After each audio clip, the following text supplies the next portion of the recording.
Hello everyone, welcome back to my channel. আমি শারমিন জুমা আছি ব্রাহ্মণবাড়িয়া থেকে আপনাদের সাথে। দূরে এবং কাছে, দেশ এবং প্রবাস থেকে, যে প্রান্ত থেকে আমার আজকের ব্লগ ভিডিওটা দেখতেছেন, আপনাদের সবাইকে অনেক অনেক ভালোবাসা। আজ চলে আসলাম ভিডিওটা নিয়ে দুপুরবেলা, যেহেতু দুপুরে রান্না করতেই হয়। যেহেতু মেয়ে মানুষ, প্রতিদিন রান্না করতেই হয়, একদিন বিরত থাকা যায় না। হাজার অসুস্থতা থাকলেও রান্নাটা করতেই হয়, কি আর করব বলুন। তাই তো রান্না করার জন্য এখানে আমি চিকেন নিয়েছি, আর চিকেনটা প্রথমে হাতে মাখিয়ে নিয়েছি। আজকে হাতে মাখিয়ে চিকেন রান্না করব। আর যেহেতু গ্রামে থাকি, আর গ্রাম মানেই তো বুঝতে পারছেন, আমি মুরগি লালন পালন করি। যাই হোক, এখন ঘরের মুরগি আমি জবাই করে নিয়েছি, তাই হাতে মাখিয়ে রান্নাটা করে নিচ্ছি। আপনারা আমার সঙ্গে থাকুন, দেখতে থাকুন আমার পুরো ভিডিওটা, আমার মিষ্টি আপুরা ভাইয়ারা। আর আজকের ব্লগ ভিডিওটা আমার একেবারে ছোট। আমি জানি না আপুরা ভাইয়ারা আমার সম্পূর্ণ ভিডিও দেখবেন কি না।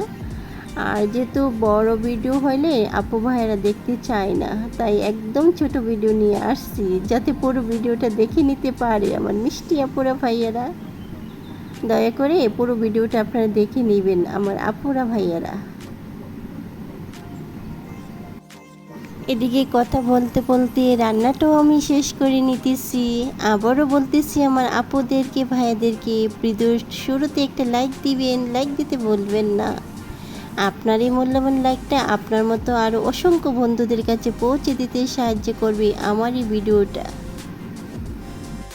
এখন যদি বলি ভালো আছি, বললেও ভালো থাকা যায় না। এত কষ্টের মধ্যে আছি, পরিস্থিতি যে খারাপ, নেটওয়ার্কের সমস্যার কারণে কিছু কাজ করতে পারতেছি না, খুবই নেটের প্রবলেম।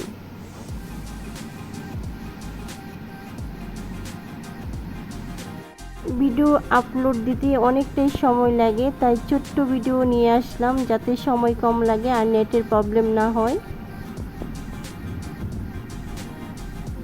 এদিকে আমি পানিটা দিয়ে ঢাকনা দিয়ে রেখে দিলাম, আর একটু পর নেড়ে চেড়ে দেব।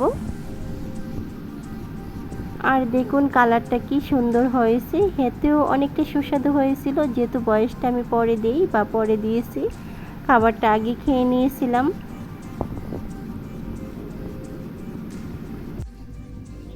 আর বাইরে আসলেই আমি গোলাপ গাছের নিচে আসি, আর অনেক গোলাপ ফুল আসে প্রতিদিন, আর ফুলগুলি ঝরে যায়। আর খুবই ভালো লাগে এই সাদা গোলাপ আমার কাছে। কার কার কাছে ভালো লাগে একটু কমেন্টে জানাবেন। আর এদিকে আমার রান্নাটাও শেষ। সবাই ভালো থাকবেন। আল্লাহ হাফিজ। আসসালামু আলাইকুম।